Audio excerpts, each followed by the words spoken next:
শনিবার ইরানের পারমাণবিক স্থাপনাগুলোতে মার্কিন যুক্তরাষ্ট্রের হামলার পর নতুন মোড় নিয়েছে ইরান ইসরায়েলের যুদ্ধ।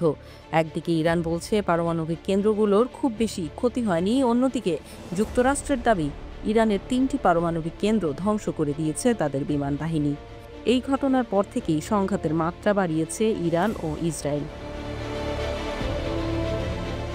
যুক্তরাষ্ট্রের হামলার পরপরই ইসরায়েলের তেল আবিব এবং হাইফা শহরে ব্যাপক ক্ষেপণাস্ত্র হামলা চালায় ইরান।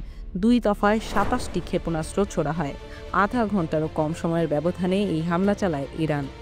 ইসরায়েলের অন্তত 10টি স্থানে এই ক্ষেপণাস্ত্র আঘাত করেছে বলে জানিয়েছে আন্তর্জাতিক সংবাদ মাধ্যম আল জাজিরা। 80 জনেরও বেশি ইসরায়েলি আহত হয়েছে এই হামলায়। এই ঘটনায় কেউ নিহতের খবর না পাওয়া গেলেও তেল আবিবের বেশ কিছু আবাসিক ভবন ধ্বংস হয়ে গেছে। অন্যদিকে ইরানে হামলাও অব্যাহত রেখেছে ইসরায়েল। 13 জুন থেকে এখন পর্যন্ত ইসরায়েলের এসব হামলায় অন্তত 400 ইরানি মারা গেছেন, আহত হয়েছেন 600-রও বেশি মানুষ। এদিকে ইরানে যুক্তরাষ্ট্রের হামলাকে আন্তর্জাতিক আইনের লঙ্ঘন বলে উল্লেখ করেছেন ইরানের পররাষ্ট্রমন্ত্রী আব্বাস আরাগচি। ট্রাম্প শুধু ইরানের সাথেই নয়, তার জনগণের সাথেও প্রতারণা করেছেন অভিযোগ তার।